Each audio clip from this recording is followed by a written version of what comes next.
तो आज हम लोग इस वीडियो में देखेंगे कृषि विज्ञान कक्षा 6। तो इसमें आज हम लोग देखेंगे इकाई 3 खाद एवं उर्वरक। तो बच्चों सबसे पहले हम पाठ को पढ़ेंगे जिससे कि आप इसमें आए हुए अभ्यास प्रश्न जो है आसानी से हल कर सके और वो आसानी से आपको समझ में आ सके। तो इसमें और इसके वीडियो के अंत में हम इसके अभ्यास प्रश्न बच्चों देखेंगे। तो आइए हम देखते हैं कि हमारा जो है ये इकाई 3 है खाद तथा उर्वरक। तो इसमें किन किन बिंदुओं पर हमें इस पाठ में चर्चा करनी है उसके विषय में पहले एक बार देख लेते हैं। तो पहला है कि परिचय एवं परिभाषा, यानी खाद तथा उर्वरक क्या है इसका परिचय दिया जाएगा और इसमें इसकी परिभाषा की जानकारी प्राप्त होगी। इसके बाद दूसरा बिंदु दिया गया है कि पौधों की मुख्य गौण एवं सूक्ष्म पोषक तत्व, यानी पौधों में कौन कौन से पौधों के जो मुख्य गौण एवं पोषक तत्व कौन कौन से हैं उनके विषय में जानकारी मिलेगी इस पाठ से। और तीसरा बिंदु दिया गया है कि पौधों की वृद्धि में पोषक तत्वों की उपयोगिता। चौथा बिंदु दिया गया है कि पौधों में पोषक तत्वों की कमी के कारण। और पांचवा बिंदु है कि जैविक पदार्थों का मृदा एवं पौधों का प्रभाव। और इसके बाद है छठा है कि खाद के प्रकार। और सातवां है जैविक खाद एवं उर्वरक की तुलना। और सातवां है गोबर कंपोस्ट मल मूत्र की एवं हरी खाद बनाना, यानी गोबर कामा कंपोस्ट कामा मल मूत्र की एवं हरी खाद बनाना। और इसके बाद आता है अगला बिंदु, लास्ट वाला बिंदु दिया गया है कि खली की खाद एवं गोबर गैस संयंत्र से क्या लाभ होते हैं। तो आइए बच्चों इसको ध्यान से आपको वीडियो को शुरू से अंत तक सुनना है और वीडियो को कई बार आपको सुनना है। तो आपको किताब पढ़ने की ज़रूरत नहीं पड़ेगी और आपको इसी से प्रश्न उत्तर समझ में आ जाएंगे। तो दिया गया है कि खाद शब्द की उत्पत्ति संस्कृत के शब्द खाद्य से हुई है, जिसका तात्पर्य है कि ऐसा पदार्थ जिससे भोजन प्राप्त हो। सभी पौधों की वृद्धि एवं विकास के लिए पर्याप्त मात्रा में भोजन पानी इत्यादि की आवश्यकता होती है। भोजन के रूप में किसान सड़ा गला पदार्थ मृदा में मिलाता है। पेड़ पौधों की पत्तियों, पशुओं का गोबर व घर का कूड़ा आदि को सड़ाकर खाद बनाई जाती है। क्या आप बता सकते हैं कि खाद क्या है? वास्तव में गोबर एवं घर का कचरा आदि सड़ने के बाद खाद कहलाता है। कहने का मतलब जब गोबर होता है, जैसे जब पहले हम इसको गोबर कहते हैं और घर का जो कचरा होता है वो हम क्या करते हैं एक स्थान पर एकत्रित करते जाते हैं और जो सड़ जाता है तो वो खाद बन जाता है। तो वो क्या कहलाता है कि जो घर का जो गोबर होता है और घर का जो कचरा होता है ये सड़ने के बाद क्या बन जाता है, खाद बन जाता है, उसे हम खाद कहते हैं। इसके कार्बनिक पदार्थ की मात्रा अधिक पाई जाती है। जो सड़ने के बाद पहले जो है गोबर और घर के कचरे में कार्बनिक पदार्थ की मात्रा कम रहती है और लेकिन जब सड़ जाता है तो उसमें उसकी मात्रा यानी कार्बनिक पदार्थों की मात्रा अधिक पाई जाती है। अतः जीव जंतुओं एवं पेड़ पौधों के अवशेषों के विघटित अंश को हम खाद कहते हैं। अब इसके बाद उर्वरक की बात आती है। तो आइए हम उर्वरक के बारे में जानें। उर्वरक क्या है? उर्वरक प्रायः कृत्रिम रूप से संश्लेषित रासायनिक यौगिक अथवा मिश्रण होता है जिसे कारखानों में बनाया जाता है। उर्वरक कहाँ बनाया जाता है? कारखानों में बनाया जाता है। जबकि खाद कहाँ बनाया जाता है? खाद घरों में जो गोबर निकलता है जीव जंतुओं का और पेड़ पौधों का और जो घर का जो कचरा निकलता है, सब्जियों का छिलका निकलता है, इन सब चीज़ों को सड़ाने से खाद बनता है। और जबकि उर्वरक क्या होता है? उर्वरक के लिए कारखाने की जरूरत होती है, उर्वरक कारखानों से प्राप्त होता है। तो उर्वरक प्रायः कृत्रिम रूप से संश्लेषित रासायनिक यौगिक तथा या मिश्रण होता है जिसे कारखानों में बनाया जाता है। उसमें उपस्थित तत्वों की मात्रा निश्चित होती है जिनका उपयोग पौधों को आवश्यक पोषक तत्व प्रदान करने के लिए किया जाता है। उर्वरक को क्या कहते हैं? रासायनिक खाद भी कहते हैं। अब अगर आपसे पूछा जाए कि उर्वरक क्या है या रासायनिक खाद क्या है तो उर्वरक को ही हम रासायनिक खाद भी कहते हैं। अब पौधों के लिए आवश्यक पोषक तत्व, एसेंशियल प्लांट न्यूट्रिएंट्स, वे सभी रासायनिक तत्व जिनकी पौधों की वृद्धि एवं विकास के लिए आवश्यकता होती है पोषक तत्व कहलाते हैं। पोषक तत्वों की कमी से पौधों का पूर्ण विकास नहीं होता है। पौधों को पोषण के लिए अनेक तत्वों की आवश्यकता होती है। आवश्यक पोषक तत्वों में वही तत्व सम्मिलित किए जाते हैं जो प्रत्यक्ष या परोक्ष रूप से पौधों में कोई विशिष्ट कार्य करते हैं अथवा इनकी कमी का पौधों की वृद्धि पर प्रतिकूल प्रभाव पड़ता है। अब आगे दिया गया है पौधों के भाग, गौण, एवं सूक्ष्म पोषक तत्व। तो पोषक तत्वों को पौधों की आवश्यकता के आधार पर 3 भागों में वर्गीकृत किया गया है, 3 भागों में बांटा गया है। नंबर 1 मुख्य पोषक तत्व होता है, और नंबर 2 गौण पोषक तत्व होता है, और नंबर 3 सूक्ष्म पोषक तत्व होता है। तो सबसे पहले हम बात करेंगे मुख्य पोषक तत्व के जो मेजर न्यूट्रिएंट्स होते हैं ये क्या होते हैं। तो ऐसे तत्व जिनकी पौधों को अधिक मात्रा में आवश्यकता होती है, जो मुख्य पोषक तत्व जो मेजर न्यूट्रिएंट्स हैं इनको पौधों की अधिक आवश्यकता होती है, वो मुख्य पोषक तत्व कहलाते हैं। क्या आप बता सकते हैं कि वे कौन से तत्व हैं? ये तत्व हैं carbon, hydrogen, oxygen, nitrogen, phosphorus तथा पोटेशियम। ये सब क्या कहलाते हैं? मुख्य पोषक तत्व हैं। इन तत्वों में से कार्बन, हाइड्रोजन एवं ऑक्सीजन को पौधे जल एवं वायु से प्राप्त करते हैं तथा शेष पोषक तत्वों को अपनी जड़ों द्वारा भूमि से प्राप्त करते हैं। अब इसके बाद आता है गौण पोषक तत्व कौन कौन से होते हैं। इनको हम अंग्रेजी में सेकेंडरी न्यूट्रिएंट्स भी कहते हैं। ऐसे तत्व जिनकी पौधों को पोषक तत्वों की अपेक्षा ऐसे पोषक तत्व जिनकी पौधों को मुख्य पोषक तत्वों की अपेक्षा कम मात्रा में आवश्यकता होती है। कहने का मतलब मुख्य पोषक तत्वों को पौधों को अधिक मात्रा में आवश्यकता होती है, जबकि जो गौण पोषक तत्व होते हैं, जो सेकेंडरी न्यूट्रिएंट्स होते हैं, उनको पौधों को मुख्य पोषक तत्व की अपेक्षा कम आवश्यकता होती है। तो गौण पोषक तत्व कहलाते हैं। इसमें कौन कौन से तत्व आते हैं? जैसे कैल्शियम हो गया, मैग्नीशियम और सल्फर हो गया। इसके बाद आता है नंबर 3 सूक्ष्म पोषक तत्व कौन से? इसको हम माइक्रो न्यूट्रिएंट्स बोलते हैं। ऐसे तत्व जिनकी पौधों को बहुत कम मात्रा में आवश्यकता होती है, यानी ऐसे तत्व जिनकी जो है पौधों को बहुत कम मात्रा में आवश्यकता होती है, सूक्ष्म पोषक तत्व कहलाते हैं। यदि मिट्टी में इनकी सूक्ष्म मात्रा भी उपलब्ध न हो तो पौधों पर इन तत्वों की कमी के लक्षण दिखाई देते हैं। अतः पौधों को समुचित वृद्धि एवं विकास के लिए सूक्ष्म पोषक तत्वों की पर्याप्त मात्रा मृदा में उपस्थित होना अति आवश्यक होता है। सूक्ष्म पोषक तत्वों में iron, manganese, copper, zinc, boron आदि आते हैं। कहने का मतलब ऐसा नहीं है कि जो सूक्ष्म पोषक तत्व हैं पौधों को बहुत कम मात्रा में आवश्यकता होती है तो उनकी वजह से पौधों में कोई लक्षण नहीं दिखते हैं। अगर सूक्ष्म पोषक तत्वों की भी कमी है तो पौधों में विशेष लक्षण दिखने लगते हैं, और अगर हमें अच्छी उपज लेनी है तो हमें इन पोषक तत्वों को पूरा करना आवश्यक होता है। यानी मिट्टी के लिए, मृदा के लिए, ये मृदा के लिए जो मृदा में सूक्ष्म पोषक तत्वों का होना भी बहुत ही महत्वपूर्ण है। अब आगे आता है पौधों की वृद्धि में पोषक तत्वों की उपयोगिता क्या होती है। तो पौधों के समुचित विकास में पोषक तत्वों का महत्वपूर्ण स्थान है, क्योंकि कार्बन, हाइड्रोजन और ऑक्सीजन पौधों के लगभग 95% भाग का निर्माण करते हैं। पौधों के शुष्क भाग का लगभग 44% कार्बन, 40% ऑक्सीजन एवं 8% हाइड्रोजन होता है। अर्थात तीनों तत्व संयुक्त रूप से लगभग 92 से 95% होते हैं। पादप संरचना निर्माण में ये तीनों तत्व पौधों की अपचायी मेटाबॉलिज्म क्रियाओं हेतु आवश्यक ऊर्जा के प्रमुख स्रोत हैं। प्रकाश संश्लेषण की क्रिया द्वारा कार्बन डाइऑक्साइड व जल के संयोग से ही पौधों में शर्करा, स्टार्च आदि का निर्माण होता है। हरे पौधों में यही क्रियाएं जीवन का आधार मानी जाती हैं। इस प्रकार प्रकाश संश्लेषण क्रिया में कार्बन, हाइड्रोजन व ऑक्सीजन का महत्व है। अब इसके बाद हम बात करेंगे नाइट्रोजन की। तो पौधों में नाइट्रोजन के कार्यों एवं पादप पोषण में इसके महत्व के अनुसार इसी पोषक तत्वों का राजा यानी किंग ऑफ प्लांट न्यूट्रिएंट्स कहा जाता है। नाइट्रोजन को क्या कहा जाता है? नाइट्रोजन को किंग ऑफ प्लांट न्यूट्रिएंट कहा जाता है, यानी पोषक तत्वों का राजा कहा जाता है। प्रायः सभी प्रकार की मृदाओं में इसकी कमी पाई जाती है। यह एक संरचनात्मक तत्व है।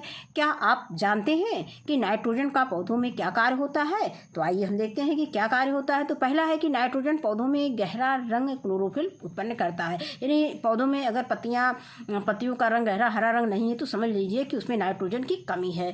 तो नाइट्रोजन क्या करता है? नाइट्रोजन का जो कार्य होता है वो क्या होता है कि पौधों में गहरा हरा रंग क्लोरोफिल उत्पन्न करता है, जिसकी उपस्थिति में ही प्रकाश संश्लेषण होता है और कार्बोहाइड्रेट बनता है। इसके बाद दूसरा है कि पौधों की तीव्र वृद्धि में सहायक होता है। नाइट्रोजन का दूसरा कार्य क्या है? ये पौधों की तीव्र वृद्धि में भी सहायक होता है। आगे दिया गया है नंबर तीसरा कार्य जो नाइट्रोजन का दिया गया है कि यह पौधों में अनेक महत्वपूर्ण यौगिकों जैसे क्लोरोफिल, एंजाइम, हार्मोन, एल्कलॉइड्स आदि के निर्माण में भाग लेता है। इसके बाद बात आती है फास्फोरस की। तो हम फास्फोरस के बारे में बात करते हैं। तो फास्फोरस को कृषि का मास्टर कुंजी कहा जाता है। अगर आपसे परीक्षा में पूछा जाता है कि मास्टर कुंजी किसको कहा जाता है तो फास्फोरस को कहा जाता है, नहीं फास्फोरस को कृषि का मास्टर कुंजी कहा जाता है। पादप पोषक तत्वों में नाइट्रोजन के बाद फास्फोरस का द्वितीय स्थान है। पौधों में इसके निम्नलिखित कार्य हैं। यानी पौधों के लिए फास्फोरस का क्या काम होता है, इसके विषय में हम पढ़ेंगे। तो पहला दिया गया है, नंबर 1 पे दिया गया है कि फास्फोरस पौधे के तने को शक्ति प्रदान करता है, इससे फसलें गिरने से बच जाती हैं। कहने का मतलब अगर पौधे में फास्फोरस की कमी है तो वो पौधा खड़ा नहीं रह सकता है, वो पौधा गिर जाएगा। तो आप समझ जाएंगे कि हाँ, ये पौधे में हमें फास्फोरस की कमी है, पौधों में मिट्टी में फास्फोरस की कमी है। अब दूसरा है प्रकाश संश्लेषण व श्वसन की क्रिया में ऊर्जा स्थानांतरण करने का काम कौन करता है? फास्फोरस करता है। तो वही दिया गया है कि नंबर 2 प्रकाश संश्लेषण व श्वसन की क्रियाओं में ऊर्जा स्थानांतरण होता है। इसके बाद है नंबर 3 फल फूल एवं पौधों की उपज में वृद्धि करता है। और नंबर 4 है पौधों में बीमारियों व कीड़ों के लिए प्रतिरोध यानी रेजिस्टेंस बढ़ाता है। इसके बाद आता है पोटाश, जिसको पोटेशियम भी बोलते हैं। इसका क्या कार्य होता है पौधों के लिए? तो प्रकाश संश्लेषण क्रिया में सक्रिय योगदान करता है। और नंबर 2 एंजाइम तंत्रों को सक्रिय करता है, यानी एंजाइम तंत्रों को सक्रिय करता है। और नंबर 3 है पौधों को दृढ़ता प्रदान करता है, यानी मजबूती प्रदान करता है।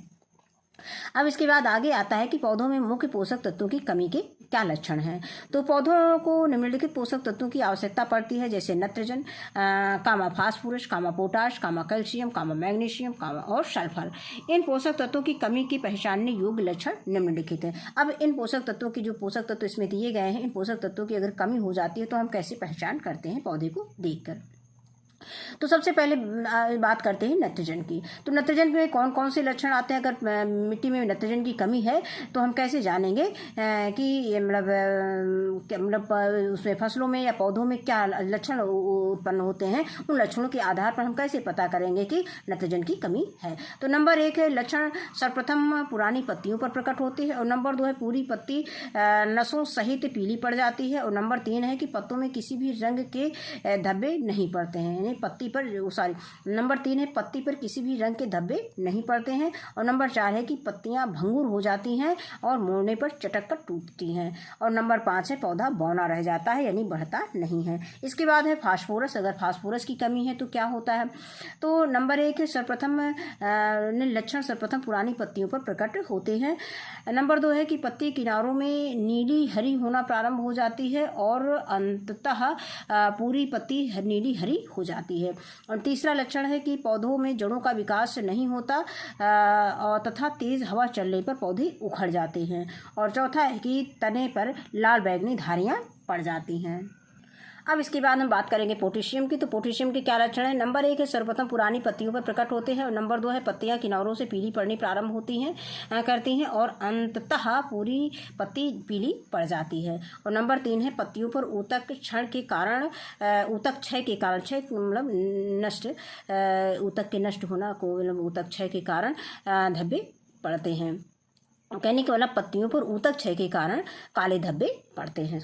अब इसके बाद नंबर 4 आता है पत्तियां झुलसी हुई दिखाई पड़ती हैं। इसके बाद हम बात करते हैं कैल्शियम की। तो नंबर 1 आता है लक्षण जो है सर्वप्रथम नई पत्तियों पर प्रकट होते हैं। कैल्शियम के लक्षण अभी तक तो जितने भी हमने पढ़े थे पोषक तत्व तो उसमें पुरानी पत्तियों पर लक्षण प्रकट होते थे, लेकिन कैल्शियम क्या होता है? कैल्शियम जो है नई पत्तियों पर लक्षण प्रकट होते हैं।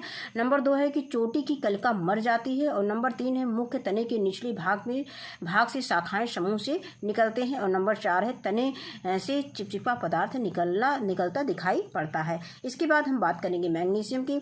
तो इसके लक्षण है कि सर्वप्रथम पुरानी पत्तियों पर दिखाई देते हैं, नहीं इसके लक्षण जो है मैग्नीशियम की कमी के लक्षण सर्वप्रथम पुरानी पत्तियों पर प्रकट होते हैं।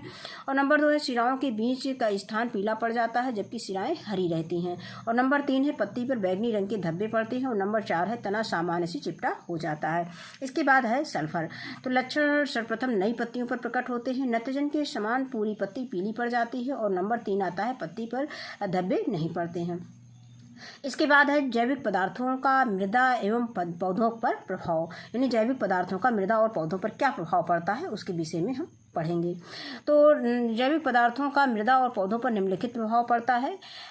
नंबर 1 है जैविक पदार्थ पानी को मृदा में सुगमता से जाने देते हैं, इससे मृदा कटाव एवं अपवाह कम हो जाता है। और नंबर 2 है कि जैविक पदार्थ मृदा से जल धारण क्षमता बढ़ाता है। और नंबर 3 है जैविक पदार्थ अपघटन के बाद कार्बनिक अम्ल एवं कार्बन डाइऑक्साइड गैस उत्पन्न करते हैं जो खनिज तत्वों को पौधों के लिए उपलब्ध करा देते हैं। नंबर 4 है कि जैविक पदार्थ पोषक तत्वों का भंडार होता है जो पौधों के लिए आवश्यक होते हैं। और नंबर 5 है ताज़ा कार्बनिक पदार्थ केचुआ, चींटी, रोडेंट तथा मृदा जीवाणुओं को भोजन प्रदान करते हैं। ये मृदा को रंध्रयुक्त बनाते हैं जिससे वायु का संचार अच्छा होता है। अब आगे आता है खाद के प्रकार। यानी खाद कितने प्रकार के होते हैं, तो खाद मुख्यतः 2 प्रकार के होते हैं। कौन कौन से होते हैं? नंबर 1 जैविक खाद होता है, नंबर 2 उर्वरक या रासायनिक खाद होता है जिसको हम फर्टिलाइजर बोलते हैं। अब जैविक खाद में कौन कौन से खाद आते हैं, तो जैविक खाद में नंबर 1 गोबर की खाद, नंबर 2 कंपोस्ट खाद, नंबर 3 हरी खाद, नंबर 4 खली की खाद और नंबर 5 है मलमूत्र की खाद। और इसी तरह से हम जब उर्वरक या रासायनिक फर्टिलाइजर की बात करते हैं, खाद की बात करते हैं, तो नंबर का है नाइट्रोजन युक्त उर्वरक और नंबर का है फेटिक उर्वरक और नंबर का है पोटास युक्त उर्वरक और नंबर का है उर्वरक मिश्रण। अब इसके बाद जैविक खाद एवं उर्वरक खाद की तुलना करेंगे तो दोनों में क्या अंतर होता है, तो जैविक खाद है उर्वरक है। तो सबसे हम अब जैविक खाद में दिया गया है कि यह जीव जंतुओं एवं पेड़ पौधों के अवशेषों के सड़ने गलने से बनती है, जबकि उर्वरक यह कृत्रिम रूप से रासायनिक पदार्थों की यौगिक अथवा मिश्रण से बनती है। इसके बाद दूसरा अंतर है कि जैविक खाद गड्ढे में या ढेर बनाकर तैयार किया जाता है तथा खरीदने पर कम मूल्य देना पड़ता है, जबकि उर्वरक केवल कारखानों में ही बनाया जाता है तथा इसका मूल्य अधिक होता है। इसके बाद है जैविक खाद जैविक खाद में कार्बनिक पदार्थ की मात्रा अधिक पाई जाती है, जबकि उर्वरक में कार्बनिक पदार्थ की मात्रा बहुत कम या नहीं पाई जाती है। इसके बाद अगला बिंदु दिया गया है चौथा कि जैविक खाद का प्रयोग खेत की तैयारी से पूर्व किया जाता है, जबकि उर्वरक का प्रयोग बुआई के समय या टॉप ड्रेसिंग के रूप में बुआई के बाद खड़ी फसल पर किया जाता है। इसके बाद नंबर 5 आता है इस खाद का प्रयोग अधिक मात्रा में करना पड़ता है क्योंकि इसमें पोषक तत्व कम मात्रा में पाए जाते हैं, जबकि उर्वरकों का प्रयोग कम मात्रा में करना पड़ता है क्योंकि इसमें एक या दो या दो से अधिक पोषक तत्व अधिक मात्रा में पाए जाते हैं या होते हैं। अब इसके बाद आता है जो जैविक खाद होते हैं, इसके प्रयोग से मृदा में जल धारण क्षमता बढ़ती है और जबकि जो उर्वरक है उर्वरकों के प्रयोग से मृदा पर कोई प्रभाव नहीं पड़ता है। इसके बाद 7वां बिंदु आता है कि जैविक खाद का प्रभाव पौधों पर तुरंत नहीं दिखाई देता, साथ ही मृदा स्वास्थ्य के लिए अत्यंत हानिप्रद है। और उर्वरक का दिया गया उर्वरकों का प्रभाव प्रयोग करने के 1 सप्ताह बाद पौधों पर दिखाई देने लगता है। तो ये रहा जैविक खाद और उर्वरक में अंतर। अब इसके बाद आता है इन्हें भी जानिए। रासायनिक उर्वरकों से होने वाले क्या दुष्प्रभाव हैं, तो नंबर 1 है आवश्यकता से अधिक रासायनिक उर्वरकों के प्रयोग से मानव जीवन एवं अन्य जीवों पर हानिकारक प्रभाव पड़ते हैं। अब इसके बाद है नंबर 2 है असंतुलित उर्वरकों के प्रयोग से अनाजों फलों एवं सब्जियों की गुणवत्ता गिर जाती है। और नंबर 3 है कि यूरिया के अधिक प्रयोग से मृदा अम्लीय हो जाता है। अम्लीय मृदा में भारी तत्व जैसे कैडमियम पारा घुलनशील हो जाते हैं एवं पौधों द्वारा अधिक अवशोषण किया जाता है। यह तत्व कैंसर, रक्त अल्पता, हड्डी कमजोर होना जैसी बीमारी उत्पन्न करते हैं। इसके बाद चौथा आता है कि उर्वरक मिट्टी में मौजूद जीवाणुओं एवं सूक्ष्म जीवों के लिए भी घातक साबित होते हैं। और नंबर 5वां आता है कि अत्यधिक प्रयोग से मिट्टी में हानिकारक रसायनों की मात्रा बढ़ने लगती है। और नंबर 6 है कि रासायनिक खाद के उपयोग से तत्वों की कमी से होने वाले रोग जैसे सल्फर से मुहासे, आर्थराइटिस, याददाश्त की कमी, मोटापा और जिंक से होता है बच्चे की औसत लंबाई व शरीर के विकास में कमी, रोग प्रतिरोधक क्षमता का ह्रास होता है। और बोरान से हड्डी की कमजोरी होती है और ऑस्टियोपोरोसिस होता है। अब इसके बाद अगला आता है गोबर, कंपोस्ट, मलमूत्र की एवं हरी खाद बनाना। गोबर की खाद कैसे बनाई जाती है, तो भारत में प्रयोग की जाने वाली जैविक खादों में गोबर की खाद सबसे प्रमुख मानी जाती है। इस खाद में अधिकांशतः पशुओं का गोबर, मूत्र, पशुशाला व कूड़ा कचरा, बिछाली, बचा हुआ चारा आदि मिला रहता है। इसमें कुछ मात्रा में घर का कूड़ा विशेषकर राख भी सम्मिलित रहती है।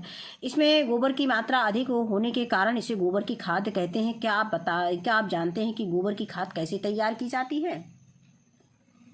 तो गोबर की खाद तैयार करने की विधि बताई गई है कि यह खाद प्रायः 2 विधियों से बनाई जाती है, यानी गोबर की खाद 2 तरह से बनाई जाती है। नंबर 1, खुली जगह में ढेर बनाकर। सामान्य रूप से पशुओं के गोबर को प्रतिदिन एकत्र करके गांव के बाहर खुले स्थान पर ढेर लगा देते हैं। गोबर के साथ पशुओं द्वारा छोड़ा गया चारा एवं कूड़ा कचरा भी इसमें शामिल होता है। गोबर का ढेर खुला होने के कारण सूर्य के प्रकाश से एवं वर्षा का पानी इसमें मिल जाने से पोषक तत्वों की हानि होती है। इससे खाद की किस्म अच्छी नहीं होती है, यानी इससे जो है खाद की किस्म अच्छी नहीं होती है। यह विधि केवल वर्षा के मौसम में ही प्रयोग की जाती है। अब इसके बाद आता है गड्ढा विधि, जिसको हम ट्रेंच मेथड बोलते हैं। इस विधि में गोबर की खाद गड्ढे में तैयार की जाती है। गड्ढा थोड़ी ऊंचाई वाले स्थान पर बनाना चाहिए ताकि उसमें बरसात का पानी ना जा सके।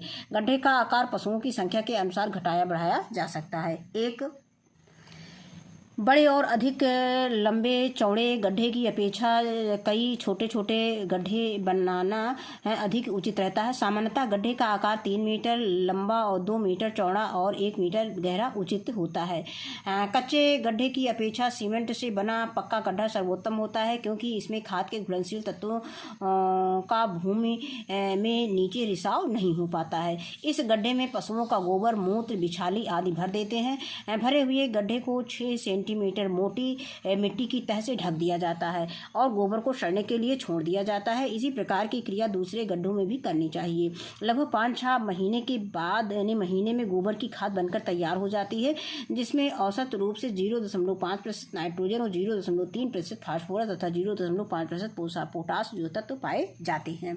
अब इसके बाद आती है बात कंपोस्ट खाद की। कंपोस्ट खाद कैसे बनाया जाता है? तो कंपोस्ट खाद पशुओं तथा मनुष्यों के मल मूत्र, पेड़ पौधों के अवशेष, ग्रामीण व शहरी कूड़े करकट आदि को जीवाणुओं द्वारा सड़ा गलाकर बनाया जाता है। कंपोस्ट खाद तैयार करने की अनेक विधियां हैं। इसमें इंदौर विधि, बंगलौर विधि, एडको विधि और एमटीवेटेड कंपोस्ट विधि आदि हैं। वर्तमान विचारधारा के अनुसार गोबर अथवा पशुओं के मलमूत्र में कुछ आवश्यक अवयव नहीं होते हैं, अतः कंपोस्ट 2 प्रकार से तैयार किया जाता है। Number 1, farm compost. इसे खेत खलिहान से प्राप्त पुआल, घास पात, बाजरा, सरसों, तंबाकू, चना, मटर, सनई आदि के डंठल को पशुओं की बिछावन के साथ मिलाकर बनाया जाता है। इसके बाद है टाउन कंपोस्ट। तो इस प्रकार के कंपोस्ट में शहरों का कूड़ा कचरा, बाजारों का कचरा, सड़कों का कूड़ा करकट आदि को मिलाकर बनाया जाता है। आगे है कि यहाँ पर हम कंपोस्ट बनाने की एक नई विधि के बारे में जानकारी प्राप्त करेंगे, जो कृषि विभाग उत्तर प्रदेश द्वारा विकसित हो गई है। इस विधि को माया दास विधि कहते हैं। इस विधि में कंपोस्ट तैयार करने के लिए खेत खलिहान से प्राप्त पौधे के अवयव यानी अवशेष प्रयोग किए जाते हैं। इस विधि में 2 गड्ढे तैयार किए जाते हैं। एक गड्ढा जिसमें खाद बनाई जाती है, उसका आकार लगभग 3 मीटर लंबा और 2 मीटर चौड़ा तथा 1 मीटर गहरा होता है। पास में एक छोटा गड्ढा होता है जिसका संबंध बड़े गड्ढे से होता है। बड़े गड्ढे में पेड़ पौधों के अवशेष व कूड़ा करकट भर देते हैं। ध्यान रखते हैं कि ढेरों की ऊंचाई जमीन से आधा मीटर से अधिक ना हो। गड्ढे में पर्याप्त नमी बनाए रखने के लिए पानी छिड़क दिया जाता है। इसके बाद ढेर के ऊपर 500 ग्राम यूरिया छिड़ककर पशुओं का गोबर, मूत्र तथा मिट्टी मिलाकर गड्ढे के ऊपर से लेप करके बंद कर दिया जाता है।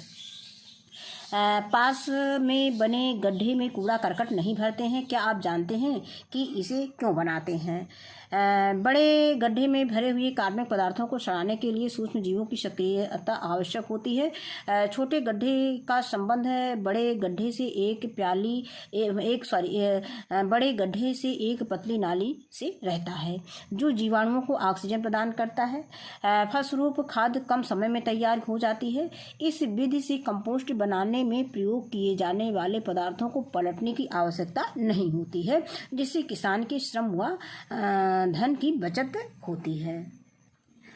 अब है मल मूत्र की खाद या विष्ठा की खाद, जिसको हम नाइट सॉइल बोलते हैं। यह खाद मानव के मल मूत्र से बनाई जाती है। भारत में इस खाद का प्रयोग कम किया जाता है, क्योंकि मल मूत्र को एकत्र करके उपचारित करना काफ़ी कठिन कार्य है, क्योंकि यह दुर्गंध एवं बदबू युक्त पदार्थ है। परंतु आजकल इसका प्रयोग किया जाने लगा है, क्योंकि इसमें पौधों के लिए आवश्यक पोषक तत्व अधिक मात्रा में पाए जाते हैं। चीन तथा जापान में मल मूत्र की खाद बहुत प्रयोग में लाई जाती है। विष्ठा की खाद तैयार करना। विष्ठा को सीधे गड्ढों या क्यारियों में फैला देते हैं और फिर इसको राख या मिट्टी से ढक कर सूखने देते हैं। वह 8-10 दिनों में सूख जाती है। यदि गड्ढे में एक बिष्ठा और एक मिट्टी की परत लगाकर भर देते हैं तो इससे सूखने में लगभग 6 से 8 महीने लग जाते हैं। सूखने के बाद यह चूर्ण के रूप में परिवर्तित हो जाती है। इसे विष्ठा चूर्ण कहते हैं। इस चूर्ण में नाइट्रोजन 1.5%, नाइट्रोजन 1.5, फास्फोरस 1.2% तथा पोटाश जो है 0.7% पाया जाता है। इसके बाद आता है हरी खाद, जिसको हम ग्रीन मैनोर बोलते हैं। हरी खाद बनाने के लिए ऊपर वर्णन किया गया ऊपर वर्णित विधियों का प्रयोग नहीं करना पड़ता है। आपने किसान को खेत में सनई, ढैंचा, उड़द, मूंग, लोबिया आदि फसलों की जुताई करते देखा होगा। आपने कभी सोचा है कि क्या ऐसा क्यों करते हैं? हरी अवस्था में फसलों को भूमि में दबा देने से सूक्ष्म जीवाणुओं द्वारा उसका विघटन हो जाता है, जो कार्बनिक पदार्थ के रूप में उपलब्ध होकर पौधों को पोषक तत्व प्रदान करता है। हरे पौधों या इनके अवशेषों को मृदा उर्वरता बढ़ाने के लिए भूमि में दबाने से जो खाद प्राप्त होता है उसे हरी खाद कहते हैं। अब हरी खाद बनाने की विधि क्या है? मुख्य रूप से हरी खाद बनाने की 2 विधियां हैं। नंबर 1, हरी खाद में फसल उगाकर उसी में जोत देना। इस विधि से जिस खेत में खाद देनी होती है उसी में हरी खाद की फसल को लगभग 1 माह पश्चात खेत में ही पलटा लगाकर फसल को गिरा देते हैं। इसके बाद मिट्टी पलटने वाले हल से जुताई कर देते हैं, जिससे सभी हरे पौधे मिट्टी में दब जाते हैं और कुछ दिन में पौधे सड़ गल कर खाद बन जाते हैं। अब इसके बाद आता है दूसरा है कि उगाए गए स्थान से दूर खेत में हरी खाद बनाना। इस विधि में हरी खाद की फसलों को एक खेत में उगाकर दूसरी जगह मिट्टी में दबाया जाता है।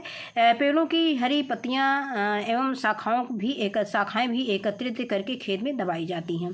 यह विधि प्रायः ऐसे क्षेत्रों में की जाती है जहां जल का अभाव होता है, यानी जल की कमी होती है। जंगलों में प्राप्त या सड़कों के किनारे उगे खरपतवार का भी प्रयोग हरी खाद के रूप में किया जाता है। अब आगे आता है खली की खाद एवं गोबर गैस संयंत्र से लाभ। अब खली की खाद, तिलहनी फसलों के बीजों को कोल्हू में पेराई करने के बाद तेल के अतिरिक्त जो भाग या अवशेष बच जाता है उसे हम खली कहते हैं, जिसे हम ऑयल कैक्स बोलते हैं। इसी खली को जब हम खाद के रूप में प्रयोग करते हैं तो उसे खली की खाद कहते हैं। खलियों को प्रयोग करने से पहले उसे बहुत बारीक पीसना चाहिए ताकि उसे समान रूप से खेत में बिखेरा जा सके। खलियों को फसल की बुआई से 2-3 सप्ताह पहले खेत में डालकर जुताई करके मिला देते हैं, जिसे खेत में खलियों का प्रयोग किया जाता है। उसमें पर्याप्त नमी होनी चाहिए, अन्यथा इनका सड़त्व पूर्ण रूप से नहीं होता है। जिन खलियों का प्रयोग खाद के रूप में किया जाता है वे हैं नीम, महुआ, अलसी आदि। अब इसके बाद आता है गोबर गैस संयंत्र एवं उससे लाभ। घर पर जो गैस भोजन पकाने के लिए प्रयोग की जाती है वह पेट्रोलियम पदार्थों से प्राप्त होती है। इसी तरह गोबर द्वारा भी गैस प्राप्त की जाती है। क्या आप बता सकते हैं कि गोबर गैस कैसे बनती है? गोबर गैस बनाने के लिए कुएं के आकार नुमा सीमेंट का एक बना टैंक होता है, जिसमें ताजे गोबर का घोल एवं लुगदी बनाकर डाला जाता है। वायु रहित दिशा में सूक्ष्म जीवाणुओं द्वारा गोबर का विघटन होता है। तत्पश्चात मीथेन गैस बनती है, जिसे टैंक के ऊपर लगे संयंत्र पाइप द्वारा एकत्र कर लिया जाता है। चूंकि यह गैस गोबर से प्राप्त होती है इसीलिए इसे गोबर गैस नाम से जानते हैं। गोबर गैस संयंत्र से प्राप्त सड़ा गोबर खाद के रूप में प्रयोग किया जाता है। अब आप जान गए होंगे कि गोबर गैस संयंत्र से क्या लाभ है। अब यहाँ पे चित्र में बच्चों दिखाया गया है, इन्होंने क्या बताया है कि पहले हम एक सीमेंट का एक टैंक बना लेते हैं। कुएं के आकार को देख रहे हैं कि कुएं के आकार का एक टैंक है और इसमें हम गोबर भर देते हैं और गोबर का घोल और लुगदी बनाकर जो है इसमें डाल दिया जाता है। तो ये विधि हमें बताई गई है इस तरह से। और इसमें मीथेन गैस बनती है। सड़ने गलने के बाद इसमें मीथेन गैस बनने लगती है और मीथेन गैस को एक पाइप की सहायता से हम इसको सप्लाई करके इसका यूज करते हैं गैस के रूप में, गोबर गैस के रूप में। अब इसमें गोबर गैस के क्या लाभ होते हैं? तो नंबर 1, भोजन पकाने के लिए ईंधन के रूप में गैस प्राप्त होती है। नंबर 2, गैस का उपयोग गैस लैंप में प्रकाश के लिए भी किया जाता है, यानी कि प्रकाश के लिए भी गैस का प्रयोग किया जाता है। और नंबर 3 है कि संयंत्र से गोबर की खाद यानी गाद प्राप्त होती है।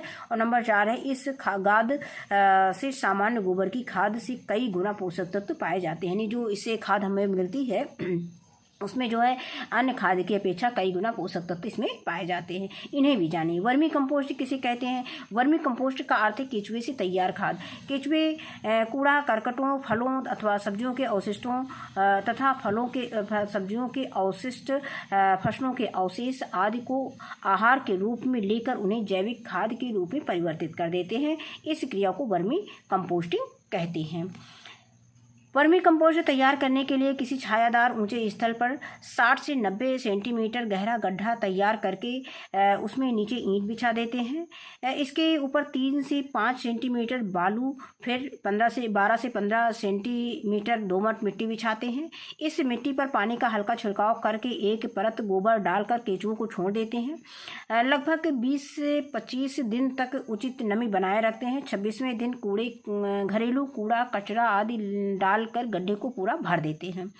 लगभग 3 माह में वर्मी कंपोस्ट तैयार हो जाती है। अब आगे दिया गया है बिछाली या बिछावन, जिसको लिटर बोलते हैं। पशुशाला में पशु के नीचे बिछाई जाने वाली वानस्पतिक सामग्री को बिछाली कहा जाता है। यह पशु के मूत्र को अवशोषित करती रहती है, यानी पशुओं के मूत्र को अवशोषित करती रहती है और गोबर भी इसमें मिश्रित हो जाता है। अब जैव उर्वरक एवं उर्वरकों की तुलना कैसे होती, मतलब क्या अंतर है दोनों में, दोनों की तुलना करेंगे तो जैव उर्वरक सूक्ष्म जीवों के कल्चर होते हैं, जबकि उर्वरक रासायनिक यौगिक होते हैं। जैव उर्वरक का प्रयोग सामान्यतः बीज के साथ मिलाकर बुआई के समय किया जाता है, जबकि उर्वरक का प्रयोग सीधे खेत में बुआई के समय या बाद में खड़ी फसल में किया जाता है। फिर जैव उर्वरकों में पोषक तत्व नहीं होता, बल्कि ये मिट्टी या हवा या मिट्टी में उपस्थित पोषक तत्वों को ही अधिक मात्रा में पौधों को उपलब्ध कराते हैं, जबकि उर्वरक में जो है उर्वरक स्वयं ही पोषक तत्वों के स्रोत होते हैं। इसके बाद आता है कि जैव उर्वरक अलग अलग फसलों के लिए जैव उर्वरक अलग अलग होते हैं और उर्वरक इसी आवश्यकता अनुसार सभी फसलों में प्रयोग किया जा सकता है। इसके बाद जैव उर्वरक का उदाहरण जो है राइजोबियम, एजोबैक्टर, एजोला, नील हरित शैवाल इत्यादि हैं, जबकि उर्वरक का उदाहरण है यूरिया, डीएपी, सुपरफॉस्फेट, म्यूरेट एवं म्यूरेट ऑफ पोटाश इत्यादि है। अब इसके बाद आता है विशेष कुछ दिया गया है। अब शुद्ध यूरिया क्या है? शुद्ध यूरिया की पहचान हम कैसे करेंगे? पहला बिंदु दिया गया सफ़ेद चमकदार लगभग समान आकार के गोल दाने होते हैं, और दूसरा है पानी में पूर्णतः घुलनशील तथा घोल छूने पर शीतलता की अनुभूति होती है। कहने का मतलब जब उसको यूरिया का घोल बनाएंगे और छुएंगे तो थोड़ा सा ठंडा लगेगा। और अगला है गर्म तवे पर रखने से पिघल जाती है और आंच तेज करने पर कोई अवशेष नहीं बचता है। अब इसके बाद शुद्ध डीएपी यानी डाई अमोनियम फॉस्फेट का पहचान कैसे करेंगे? सख्त दाना, भूरा, काला, बादामी रंग, नाखूनों से आसानी से नहीं छूटता। और अगला है कि डीएपी के कुछ दानों को लेकर तंबाकू की तरह उसमें चूना मिलाकर मलने पर तीक्ष्ण गंध निकलती है, जिसे सूंघना असहनीय हो जाता है। और अगला है कि तवे पर धीमी आंच में गर्म करने पर दाने फूल जाते हैं। अब इसके बाद है शुद्ध जिंक सल्फेट की पहचान कैसे करेंगे? तो जिंक सल्फेट में मैग्नीशियम सल्फेट प्रमुख मिलावटी रसायन है। भौतिक रूप से समानता के कारण नकली असली की पहचान कठिन है। इसके बाद आता है डीएपी के घोल में जिंक सल्फेट के घोल को मिलाने पर थक्केदार घना अवक्षेप बन जाता है। मैग्नीशियम सल्फेट के साथ ऐसा नहीं होता है। अगला बिंदु यह गया है कि जिंक सल्फेट के घोल में पतला कास्टिक पोटाश को घोल मिलाने पर सफ़ेद मटमैला चावल के मार जैसा अवक्षेप बनता है। इसके बाद है एमओपी, जिसको म्यूरेट ऑफ पोटाश भी कहते हैं, इसका फुल फॉर्म। नंबर 1 इसमें दिया गया है कि सफ़ेद, इसको हम पहचान कैसे करेंगे? सफ़ेद कड़ाकार यानी पिसे नमक तथा लाल मिर्च जैसा मिश्रण, ये कण नम करने पर आपस में चिपकते नहीं हैं। और दूसरा दिया गया है कि पानी में घोलने पर उर्वरक का लाल भाग पानी के ऊपर तैरता है। अब इसके बाद आते हैं हम अभ्यास प्रश्न पर। तो पहला प्रश्न दिया गया है कि सही उत्तर पर सही का निशान लगाएं। जैविक खाद है, तो जैविक खाद क्या है? गोबर की खाद को हम जैविक खाद कहते हैं, इसमें निशान लगा देंगे। उर्वरक तैयार किया जाता है, तो उर्वरक कहाँ तैयार किया जाता है? कारखाने में तैयार किया जाता है। पोषक तत्व हैं, तो पोषक तत्व कौन से हैं? नाइट्रोजन हमारा पोषक तत्व है। इसके बाद आता है सूक्ष्म पोषक तत्व कौन सा है। अभी हम लोगों ने पाठ में पढ़ा है जिंक जो है सूक्ष्म पोषक तत्व है। तो इस तरह से इन सभी प्रश्नों को हल करने के लिए आपको रटने की जरूरत नहीं है। अगर आप वीडियो को कई बार पढ़ेंगे तो ये सब चीज़ें आपको याद हो जाएंगी। उर्वरक क्या है, तो उर्वरक जो है रासायनिक खाद है, तो इसमें हम निशान लगा देंगे। इसके बाद आता है कि रिक्त स्थानों की पूर्ति कोष्टक में दिए गए सही शब्दों से कीजिए। अभी मैंने पढ़ा होगा तो आपको याद होगा कार्बनिक पदार्थ की मात्रा यानी खाद या उर्वरक तो किसमें पाई जाती है, कार्बनिक पदार्थ की मात्रा खाद में अधिक पाई जाती है। तो यहाँ पे हम क्या लिख देंगे, खाद लिख देंगे। अब इसके बाद आता है कि जैविक खाद को डाट में तैयार किया जाता है गड्ढे में, कारखाने में तो जैविक खाद गड्ढे में तैयार किया, तो यहाँ पे हम लिख देंगे गड्ढे में। आगे दिया गया है कि जैविक खाद का प्रयोग बुवाई से किया जाता है, तो से पूर्व यानी बाद में, तो से पूर्व किया जाता, बुवाई से पूर्व किया जाता है।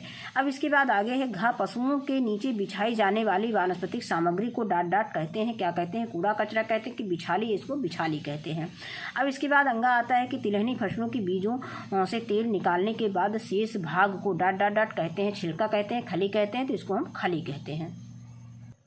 अब आगे प्रश्न संख्या 3 दिया गया है कि निम्नलिखित कथनों में सही कथन पर सही तथा गलत कथन पर गलत का निशान का चिन्ह लगाइए, गलत का चिन्ह लगाइए। अब नंबर का दिया है कि उर्वरक प्रायः गड्ढों में तैयार किए जाते हैं, ये गलत है, ये कारखानों में तैयार किए जाते हैं, तो इसमें हम क्रॉस कर देंगे।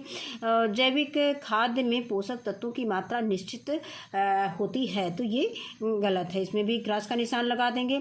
ऐसे तत्व जिनकी पौधों को बहुत कम मात्रा में आवश्यकता होती है सूक्ष्म पोषक तत्व कहलाते हैं, ये सही है।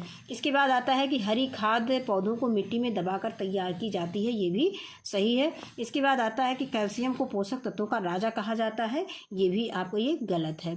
अब इसके बाद आगे आता है कि निम्नलिखित में स्तंभ का को स्तंभ खा से सुमेल कीजिए। तो मुख्य पोषक तत्व क्या है, मुख्य पोषक तत्व आयरन है, तो हम इसको मुख्य पोषक तत्व को हम आयरन यानी डी से मैच करा देंगे। अब इसके बाद आता है सूक्ष्म पोषक तत्व, सूक्ष्म पोषक तत्व फास्फोरस है, तो सूक्ष्म पोषक तत्व को हम फास्फोरस से मैच करा देंगे। इसके बाद आता है कि जल से प्राप्त तत्व, तो जल से प्राप्त तत्व क्या है, हाइड्रोजन है, तो जल से प्राप्त तत्व को हाइड्रोजन से मैच करा देंगे। इसके बाद आता है जैविक खाद, तो मल मूत्र की खाद को हम जैविक खाद बोलते हैं, तो मल मूत्र की खाद को हम क्या कर देंगे, इसको हम जैविक खाद से, जैविक खाद कहाँ दिया गया है, हाँ, मल मूत्र की खाद को हम जैविक खाद से मिला देंगे, यानी चौथे को ए से मिला देंगे। इसके बाद वर्मी कंपोस्ट, वर्मी कंपोस्ट जो है केचुआ से प्राप्त होती है, तो इसको हम केचुआ से मैच करा देंगे। तो इस तरह से हमारा ये दोनों स्तंभ का और स्तंभ का सही से सुमेल हो गया। अब इसके बाद आता है का दिया गया है कि सूक्ष्म पोषक तत्व क्या हैं, उनके नाम लिखिए। बच्चों इसका उत्तर हम यहाँ से लिखेंगे, इसमें हेडिंग डालेंगे सूक्ष्म पोषक तत्व। अब लिखेंगे कि ऐसे तत्व जिनकी पौधों को बहुत कम मात्रा में आवश्यकता होती है सूक्ष्म पोषक तत्व कहलाते हैं। अब उदाहरण में लिखेंगे आयरन, यहाँ से लिखेंगे iron, manganese, copper, zinc, boron आदि। बस यहीं तक हम इसमें आदि तक लिखेंगे। बस इसके बाद अगला प्रश्न दिया गया है कि दिया गया कि पौधों में नाइट्रोजन के महत्व को लिखिए। तो बच्चों इसका उत्तर हम लिखेंगे कि पौधों में नाइट्रोजन के महत्व के अनुसार इसे पोषक तत्वों का राजा कहा जाता है। फिर यहाँ पर उसी के आगे लिखेंगे, हमको ये नहीं लिखना है आपको, फिर उसके आगे लिखेंगे यह एक संरचनात्मक तत्व है। फिर उसी के आगे हम लिखते जाएंगे कि नाइट्रोजन पौधों में गहरा रंग क्लोरोफिल उत्पन्न करता है। फिर है उसी के आगे लिख देंगे कि पौधों में तीव्र वृद्धि में यानी तथा पौधों में तीव्र वृद्धि में सहायक होता है। बस यहीं तक हमें लिखना है। अगला प्रश्न है कि हरी खाद को परिभाषित कीजिए। तो इसका उत्तर हम यहाँ से लेंगे, सनई, ढैंचा, उड़द, मूंग, लोबिया आदि फसलों की जुताई। तो बच्चों इसका उत्तर हम देख लेते हैं इस तरह से। सनई, ढैंचा, लोबिया आदि हरे पौधों को मृदा उर्वरता बढ़ाने के लिए भूमि में दबाने से जो खाद प्राप्त होती है उसे हरी खाद कहते हैं। बस इसका उत्तर इतना ही है। इसके बाद बच्चों प्रश्न संख्या 5 का घा है कि कार्बनिक पदार्थ का मृदा पर क्या प्रभाव पड़ता है। तो इसका उत्तर लिखेंगे कि कार्बनिक पदार्थ का मृदा पर बहुत प्रभाव पड़ता है, इससे मृदा का उपजाऊपन बढ़ जाता है। इसके बाद अगला प्रश्न है अंगा, खाद के रूप में प्रयोग की जाने वाली 3 खलियों के नाम लिखो। तो बच्चों इसका उत्तर हम लिखेंगे कि खाद के रूप में प्रयोग की जाने वाली 3 खलियों के नाम है नीम, नंबर 1 नीम, नंबर 2 अलसी, नंबर 3 महुआ। फिर अगला दिया है प्रश्न संख्या 6 दिया गया है कि आवश्यक पोषक तत्वों का वर्गीकरण कीजिए। तो बच्चों इसका उत्तर हम यहाँ से लिखेंगे। पहले हेडिंग डाल लेंगे कि आवश्यक पोषक तत्वों का वर्गीकरण। इसके बाद हम लिखेंगे कि पोषक तत्वों को पौधों की आवश्यकता के आधार पर 3 भागों में वर्गीकृत किया गया है। नंबर 1 मुख्य पोषक तत्व। अब इसमें हम हेडिंग डालेंगे मुख्य पोषक तत्व, फिर उसमें लिखेंगे कि ये तत्व हैं carbon, hydrogen, oxygen, nitrogen, phosphorus तथा पोटेशियम। इसके बाद नंबर 2 लिखेंगे गौण पोषक तत्व, और इसमें हम लिखेंगे कैल्शियम, मैग्नीशियम एवं सल्फर। इसके बाद नंबर 3 में लिखेंगे कि सूक्ष्म पोषक तत्व, हेडिंग डालेंगे। इसके बाद इसका उत्तर हम लिखेंगे आयरन, मैग्नीज, कॉपर, यानी कामा लगाते जाएंगे, आयरन, कामा मैग्नीज, कामा कॉपर, कामा जिंक, कामा बोरान आदि। बस यहीं तक इसका उत्तर लिखना है। फिर इसके बाद प्रश्न संख्या 7 की खाद किसे कहते हैं समझाकर लिखिए। बच्चों हम इसका उत्तर यहाँ से लिख सकते हैं कि जीव जंतुओं एवं पेड़ पौधों के अवशेषों के विघटित अंश को खाद कहते हैं। वास्तव में गोबर एवं घर का कचरा आदि सड़ने के बाद खाद कहलाता है। बस इतना हमको लिखना। पहले हम इसको लिख देंगे बच्चों, फिर इसके बाद हम इसको लिख देंगे। बस यहीं तक। अगर आपको परीक्षा में नहीं याद होता है तो आप इतना भी लिख दोगे, तब भी आपको पूरे नंबर मिलेंगे। फिर अगला प्रश्न संख्या 8 है कि मुख्य पोषक तत्वों का पौधों की वृद्धि में क्या महत्व है। तो बच्चों इसका उत्तर लिखेंगे कि मुख्य पोषक तत्वों का पौधों की वृद्धि में महत्वपूर्ण स्थान है, क्योंकि कार्बन, हाइड्रोजन और ऑक्सीजन पौधों के लगभग 95% भाग का निर्माण करते हैं। पौधों के शुष्क भाग का लगभग 44% कार्बन, 40% ऑक्सीजन एवं 8% हाइड्रोजन होता है। प्रकाश संश्लेषण क्रिया द्वारा कार्बन डाइऑक्साइड व जल के संयोग से पौधों में शर्करा एवं स्टार्च का निर्माण होता है। हरे पौधों में यही जीवन का आधार है। अगला प्रश्न दिया गया प्रश्न संख्या 9 की खाद को वर्गीकृत करते हुए हरी खाद बनाने की विधि का वर्णन कीजिए। तो बच्चों हम इसमें सबसे पहले हेडिंग डालेंगे खाद के प्रकार, फिर लिखेंगे यहीं से लिखेंगे उत्तर। फिर खाद को मुख्यतः 2 भागों में बांटते हैं। नंबर 1 जैविक खाद और नंबर 2 उर्वरक या रासायनिक खाद। और ऐसे लिख लेंगे। तो जैविक खाद में नंबर का गोबर की खाद, नंबर का कंपोस्ट खाद, नंबर गा हरी खाद, नंबर घा खली की खाद और नंबर अंगा मल मूत्र की खाद। इसके बाद उर्वरक या रासायनिक खाद में लिख लेंगे फर्टिलाइजर में नंबर का नाइट्रोजन युक्त उर्वरक और नंबर खा है फास्फेटिक उर्वरक और नंबर गा है पोटास युक्त उर्वरक और नंबर गा है उर्वरक मिश्रण।